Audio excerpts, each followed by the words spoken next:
girl, what are you waiting on? Follow me on Instagram, like, comment, subscribe, and click that bell notification. Welcome and welcome back. To those who are new here, my name is Tiffany and I'm a full-time mental health and substance abuse therapist bringing you lifestyle, food, and mental health content by way of deep dives. Let's get into this vlog for the day. Good morning. Happy Vlogmas Day 16. Today is Wednesday, December 15th. Girl. So let me give you an update as I get ready for work. So yesterday, remember how I told you the water damage people had called my phone asking for their payment? Mind you, they got my credit card on file. So if they really wanted their money, they could have just charged my credit card. But anywho, so the water damage people called me at 3:30 yesterday asking for payment, and that's when I was like, where's the bill? Like, don't call me asking for payment when you haven't even sent the bill. Like, you're really not about your money. So if you don't know what's going on, you got to catch up. I'll link everything for you. So how about my husband comes home from the gym after work yesterday evening, and it's like 7:45. Oh, but before that, I heard somebody outside like making noise. So I look, and it's somebody in a pickup truck parked in my husband's parking spot. And you could tell that they're like doing some homework, like work on a home, like construction. So I was like, should I open up this window and tell them that they can't park there because that's my husband's spot? But I laid off, and I was like, you know what? If they still there when my husband get here, then, you know, he'll talk to them or whatever, because the person was outside fiddling in the back of the truck. So anywho, then my husband gets home and I hear him talking. So I'm like, but you could tell that it's somebody outside our house, not him talking on the phone. Girl, come to find out, it was the same man who called my phone who was talking to my husband outside of our house. Now, his name is Wally. Wally is doing the reconstruction work on my neighbor's house right over here next door. So I guess Wally decided that because he was in the area working on our neighbor's house that he could talk to my husband. Baby, it was 7:45, like I said, and Wally was asking my husband about payment, although I had just told Wally that he needed to send the bill 4 hours earlier. And I don't know why people don't understand that husband and wives, at least in a good relationship, they communicate. So Wally was asking my husband about payment, and Justin was like, my wife already told you to send the bill. And then Wally gonna lie and say, oh, we sent it. Now, mind you, they have been emailing my husband's email address. So I check my email. I check our joint email account. My husband checks his email and ain't nothing there, girl. Nothing at all, okay? So Wally just a lying. So then I got mad because I was like, why is he knocking on our door at 7:45? Because Justin said that he was coming into the house and then he heard the knock on the door where Wally was trying to follow up because Justin wasn't paying attention. I guess he had his headphones in or whatever, and Wally was asking about the payment.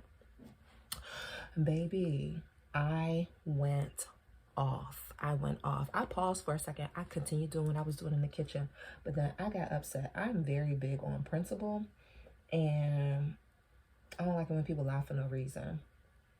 Like a dumb lie, talking about you sent the bill. You're a liar. No, you did not.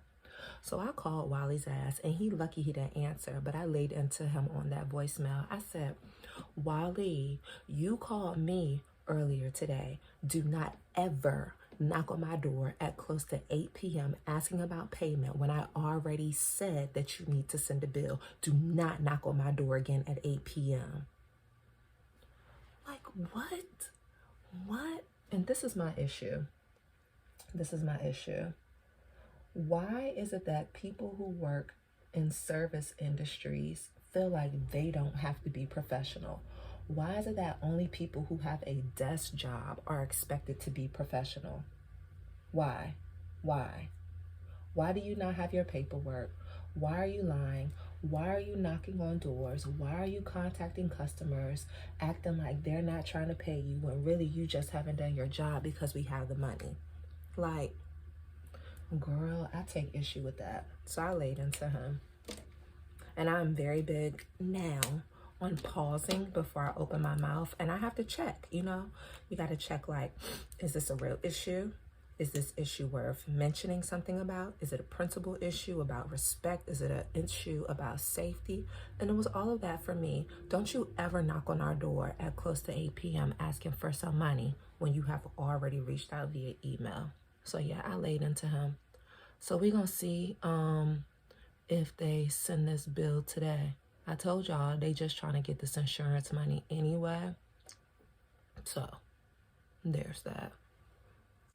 So anywho, as I've been telling y'all, today is Wednesday, so it's a long work day for me. Girl, you see this Nike pullover I got on? I'm wearing Nike from head to toe today. Listen, after today, I only got 2 more days of work, and then I am off. Okay? Off for the holidays for 2 weeks. So these people gonna get what these people gonna get. Okay? So since I got this long day, I needed to be dressed comfortably. Oh, let me tell y'all what I do. So I put on lotion in the morning, and then since it's a long day, I put on coconut oil on top of that. And then the trick to making your perfume last is to put oil on, and I'm wearing the Ariana Grande Cloud perfume. Me and my homegirl was talking yesterday about how you would really think that Ariana's perfume is childish because of that cloud and because she always got that ponytail. But once you remove the cloud from the bottom of the perfume, girl, this perfume is grown. Okay, this perfume is grown. So I have already sprayed it on my skin. Now I'm going to spray it on my body. I don't know if y'all wait until the end of when you're getting dressed to spray it, but you need to spray it on your skin. Okay, you need to spray your perfume on your skin, and then if you want, you could top it off and put it on your body. So I'm about to go get me some coffee. Not necessarily because I need coffee, because I feel pretty well rested despite the fact that I got up at like 4:40 or whatever. Today's the last day to use the Groupon that I have, because like I said before, when I buy the Groupon for this little coffee bakery place, it comes in a set of 3. So today's the last day to use it, and I got a long day anyway, so it's perfect. I think I'm gonna get something different from the Cinnamon Toast joint this time. I think I'm gonna get a mocha. I'm gonna get the mocha. I'm gonna get the largest size so I could get my money's worth, and then yeah, that's gonna be good.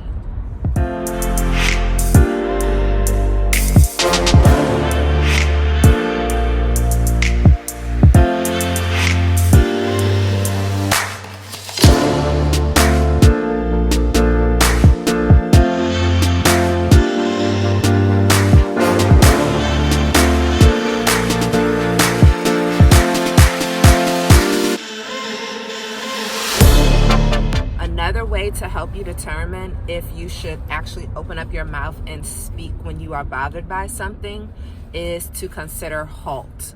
So this is a term that we use in substance abuse treatment, and HALT is HALT, hungry, angry, lonely, tired. If you are any of those 4 things, you need to halt or pause before you open up your mouth. I know that people say sticks and stones may break my bones, but words may never hurt me. But honestly, words tend to hurt and carry deeper scars than actual physical pain. So when you are hungry, it's difficult for you to think straight because your body is focused on just food. So who knows what's going to come out of your mouth. Personally, I shut down and I don't talk when I'm hungry. So I might look angry. When you are angry, you should slow down, because you could go from an angel to anger real quick. And you just never want to say, even if what you're saying is the truth, delivering the truth without compassion is brutality. And then next, when you are lonely, you want to be mindful of the things that you say and the things that you do, because a lot of times, you know, getting back in a rod wave or whatever, a lot of times people will commit suicide or have suicidal ideation simply because of a feeling of loneliness. And then when you are tired, you need to be mindful, because feeling tired actually feels like being drunk. More people die while driving sleepy than they do due to any other reason. So yeah, if you're experiencing halt, you need to pause and halt before you open up your mouth and you say anything. And that is my therapist tidbit for you today. That trauma training I did for work these last 2 days was chef's kiss. The guy who facilitated it is well known in the trauma community. He wrote this book called The Body Keeps the Score, which every clinician swears by when it comes to trauma counseling. And he himself said, and I was so glad to hear it since I'm trained to present on the adverse childhood experiences study. He said that childhood trauma is the greatest health issue of our time. And it really just confirms my goal in life, or one of my missions. So I believe that as a mental health and substance abuse therapist, I am a conduit of healing. So I don't fix people. It's always up to the person to decide if and when they want to change and how they want to make that change. But I know that through a relationship with me, people should experience some type of healing, whether that be 100% or not 100%, because most of the time it's not 100% healing because we're human and we're fallible. So with that being said, my work is to help make this world a better place. So when he talks about childhood trauma being the largest health issue of our time, it really just confirms why it's important for me to wait to have a kid. A lot of people have asked me, when are you gonna have a kid? Why don't you have a kid? How come you don't want to have a kid? And it's they confuse the notion that I'm okay waiting to have a kid, or I am okay with not having a kid, with I don't want to have a kid. And I'm not going to dive too deep into that because I think that people need to listen, but most people just hear you and they don't listen.